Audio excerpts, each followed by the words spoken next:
Contra uma certa comunhão.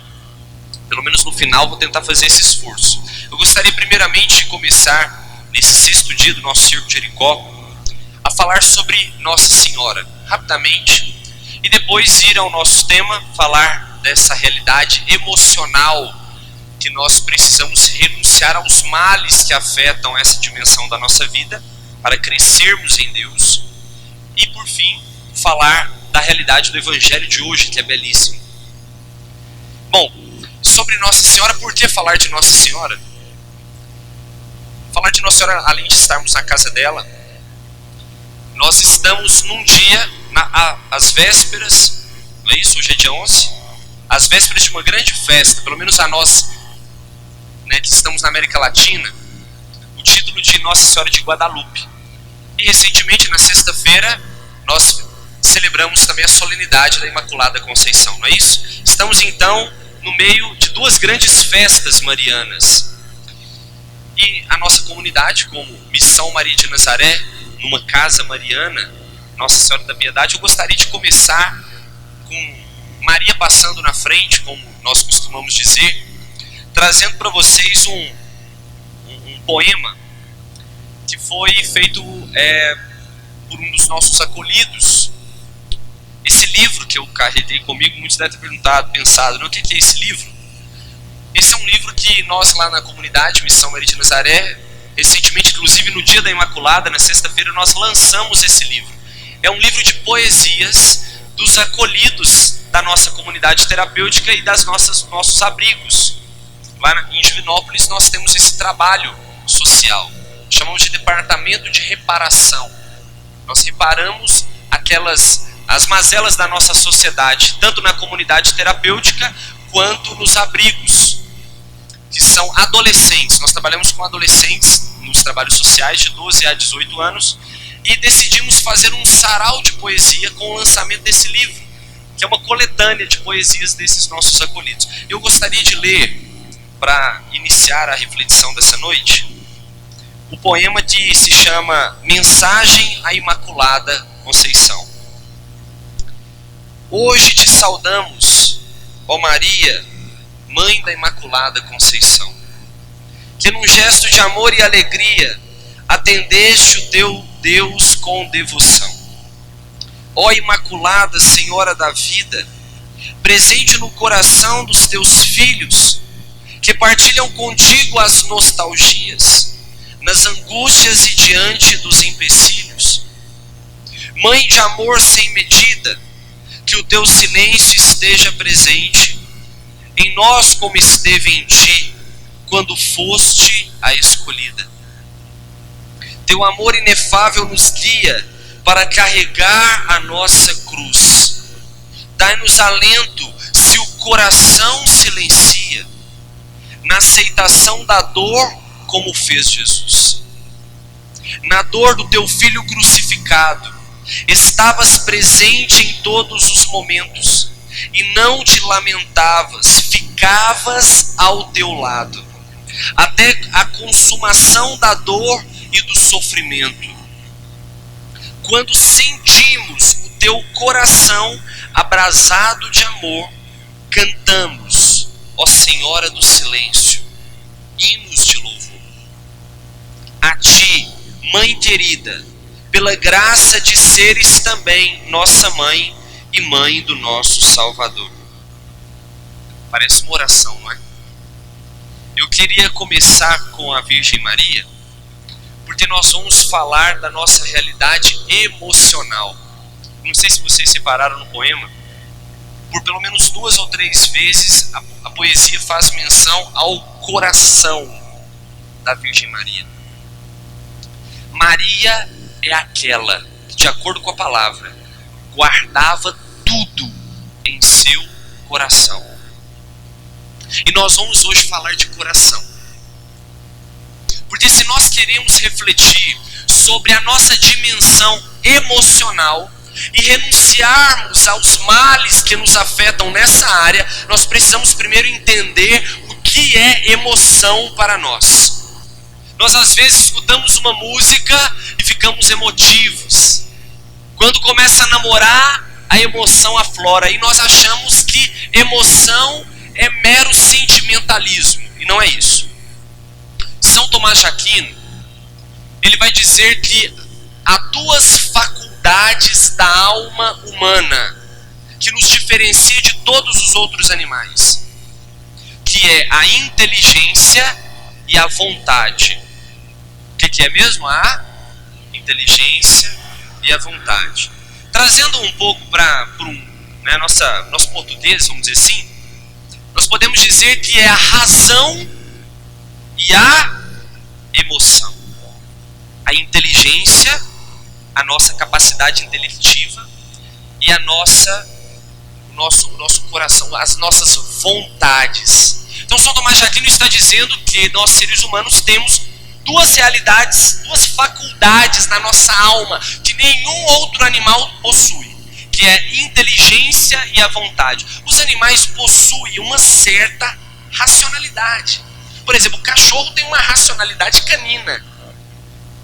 O elefante tem a sua racionalidade elefantia, né? Não sei como é que pronuncia, mas é do elefante. O golfinho é dele, o gato é dele. Mas existe uma certa inteligência daquele animal. Qual é a diferença da nossa inteligência para qualquer outro animal? Os animais, eles podem usar a matéria, como nós. Por exemplo, nós bebemos a água, um animal também bebe água. Porém, nenhum animal pode transformar a matéria. Isso eu estou dando um exemplo, não é a única diferença. Por exemplo, nenhum animal pode pegar um minério e fazer dele metal. O ser humano pode, por causa da sua capacidade intelectiva que diferencia de todos os outros animais. Compreendestes isso? Ou seja, a nossa inteligência é capaz de transformar a matéria, não só usá-la. Agora, uma coisa importante, como o padre falou, e é impressionante como é que parece que eu contei para ele que eu ia falar. Porque ele disse o seguinte, que nós nos importamos muito com o nosso desenvolvimento intelectual. Nós estudamos desde novo, aprendemos a ler e escrever, estudamos e muitos de nós, inclusive, nem paramos de estudar. Fazemos lá a nossa faculdade, outros fazem 2, 3, depois faz uma pós, um mestrado, e nós queremos impressionar. Por exemplo, hoje, infelizmente, as pessoas não têm buscado tanto desenvolver o conhecimento. Hoje nós vemos muito desenvolvimento de informação. Todo mundo quer estar informado, todo mundo vê jornal, todo mundo vê o que está passando, o que está acontecendo. Os assuntos das praças, nossa, você ficou sabendo o que aconteceu lá em Brasília? Nossa, você ficou sabendo lá do governo não sei o quê? Ou seja, os nossos assuntos têm muito a ver com o desenvolvimento intelectual. Não que isso seja ruim, mas parece que nós crescemos de forma unilateral. Parece que nós crescemos de um lado só. Ou pelo menos queremos desenvolver somente a nossa capacidade intelectual. Tem uns que nem isso, né? Aí pior ainda, que não quer desenvolver nada. Vive como animais, com todo respeito. Comem, dormem, faz alguma coisa ali, tem filho e cresce, como diz, cresce, reproduz e morre. Isso não é viver, isso é sobreviver. Qualquer animal faz isso. E Deus quer que nós não tenhamos vida simplesmente, Ele quer que nós tenhamos vida em abundância. E ter vida em abundância é desenvolver as nossas capacidades humanas, que se baseiam principalmente na nossa realidade intelectual, a nossa razão, e as nossas emoções, a nossa vontade. Sejamos mais humanos. É um convite que eu queria fazer hoje aqui. E como nós temos dificuldade de desenvolver as nossas capacidades emotivas, emocionais. Como diz o padre muito bem no começo da missa, como nós nos esforçamos em querer aprender, estudar, fazemos um curso, porque precisamos, afinal de contas, trabalhar, então teremos aprender cada vez mais aquele ofício, mas aquilo que se refere à emoção, ao nosso jeito de tratar o outro, nós, muitas das vezes, nós não desenvolvemos. Desenvolver a nossa área emocional não é somente sentimentos, mas é inclinar a nossa vontade à vontade de Deus. Um animal, gente, quando ele tem fome, ele vai e come, se a comida estiver na frente dele. O animal, se tiver sede, a água na frente dele, ele bebe. O ser humano é o único animal que é capaz de dizer: eu quero, mas não vou. Você é casado, e aí passa uma moça mais bonita. Você olha e diz: é bonita. Você, né, tá tudo normal, é bonita. Mas você diz, parece que lá dentro quer, mas você diz: não é minha, eu não posso. Quando nós somos capazes de desenvolver as nossas capacidades interiores, emocionais, nós começamos a dominar a nós mesmos. Tem uma frase de Alexandre o Grande. Vocês já ouviram falar de Alexandre o Grande? Alexandre o Grande foi um grande guerreiro que conquistou quase que o mundo todo na sua época. E ele tem uma frase que diz o seguinte: maior do que o homem que domina muitos territórios é o homem capaz de dominar a si mesmo. Isso é crescer na área emocional. Isso é saber guardar tudo no seu coração, como fez a Virgem Maria.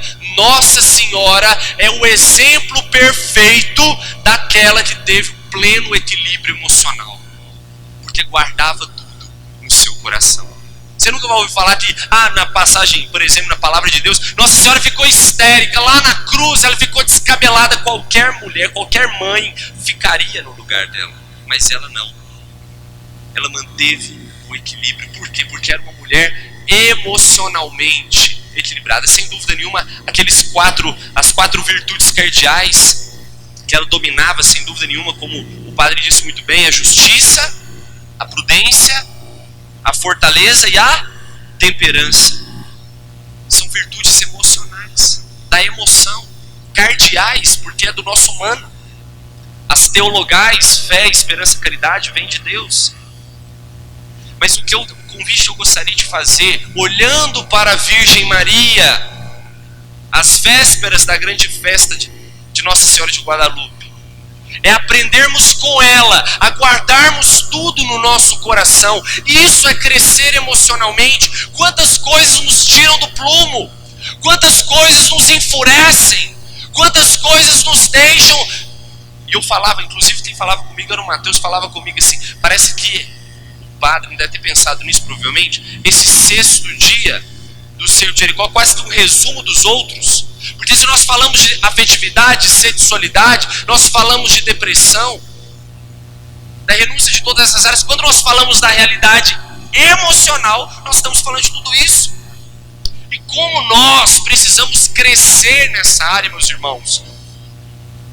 Não, também Deus não quer ninguém burro, Deus não quer ninguém que não desenvolva também. Claro, a sua inteligência faz parte, mas vamos crescer dos dois lados. Sejamos sim inteligentes, profissionais excelentes, mas capazes também de desenvolver as nossas capacidades emocionais. Quantos profissionais nós conhecemos que são excelentes? Às vezes são excelentes profissionais, mas são pessoas que têm dificuldade de relacionar com o outro. São pessoas grossas, pessoas que não sabem conversar. Precisamos crescer dos dois lados. E o convite que eu gostaria de fazer com essa partilha da palavra de hoje, é que Deus quer curar o nosso interior. Você pode virar para mim e dizer assim: Valdo, mas é tão difícil segurar a raiva, é tão difícil perdoar, é tão difícil amar o outro, principalmente quando ele não merece. É tão difícil crescer emocionalmente, porque o mais fácil é se irar contra o outro, é brigar contra o outro. O mais fácil é ser como um animal que não se controla, que não domina as suas vontades, que não domina a si próprio e se deixa levar pelo instinto, pelas emoções animais. É muito mais fácil deixar levar. Sabe aquela música que fala, né? Deixa a vida me levar, vida leva. Viver, você pode cantar, mas não viva isso. Não tem problema cantar, mas não viva isso. Não deixe deixa a vida ficar te levando, não. Você precisa assumir o controle das suas emoções, da sua vida. Eu costumo dizer que a nossa vida é mais ou menos assim. Tem uma maré que puxa para o lado de lá. O porto seguro está aqui. É Jesus Cristo. E nós ficamos meio que em cima de uma boia. E tem gente que vive a vida inteira boiando mesmo. Se você ficar paradinho, meu irmão, você não vai ficar no meio. A correnteza vai te levar para lá. E não queira ir para o lado de lá.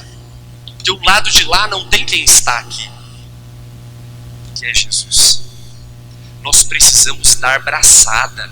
Exige esforço, exige vontade de querer nadar em direção daquele da qual a nossa âncora deve se firmar, que é Jesus.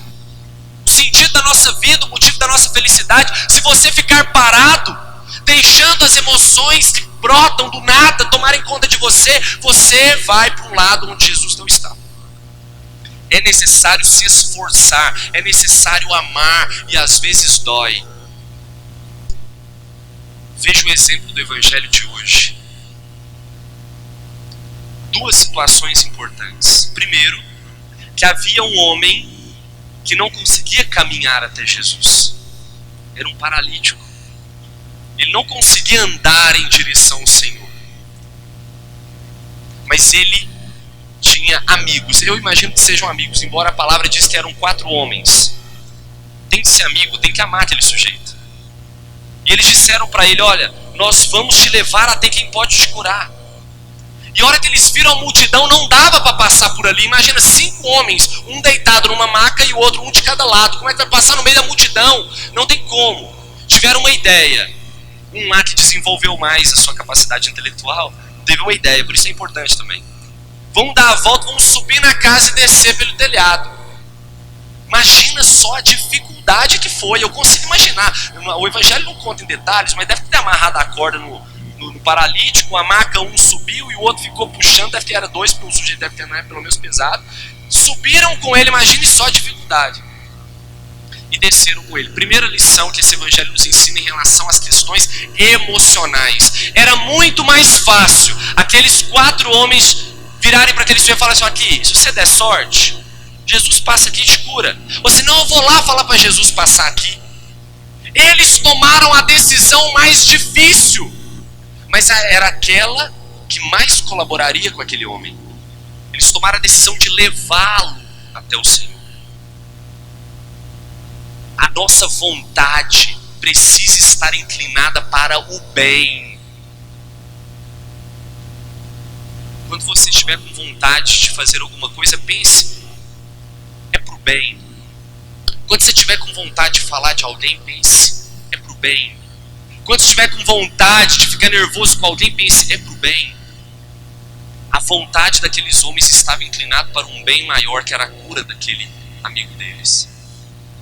Agora o outro sentido do evangelho sobre as questões emocionais é fantástico. Jesus vai curar aquele homem. Gente, era óbvio que o que aquele homem queria era andar. Você tem alguma dúvida disso? Estava lá um paralítico diante de Jesus. E Jesus falou: o que você quer que eu faça? Jesus fez isso várias vezes, né? Parece piada. Vira para o cego: o que você quer que eu faça? Vira para o surdo: o que você quer que eu faça?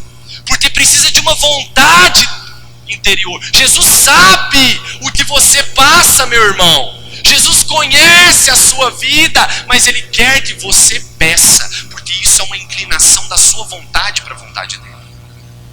Mas o mais interessante não é isso. Jesus não cura primeiro aquele homem da paralisia. Jesus cura o seu interior. Jesus diz: os teus pecados estão perdoados. Ele curou o seu coração.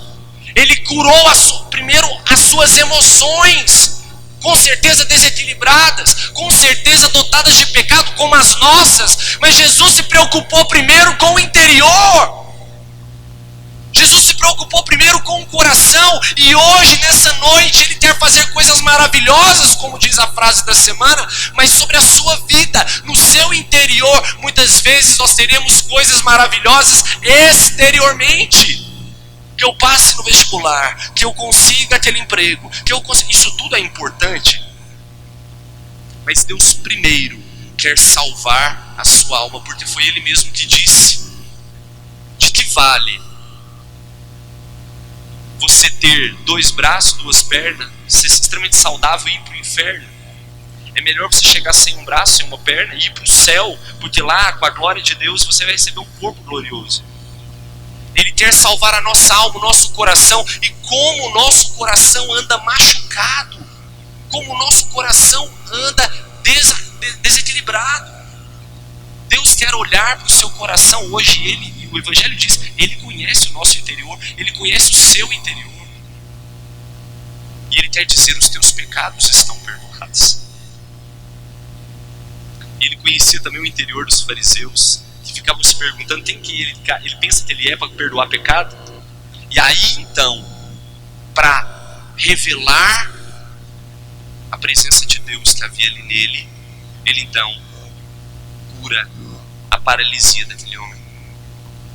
Mas primeiro ele curou a sua paralisia interior.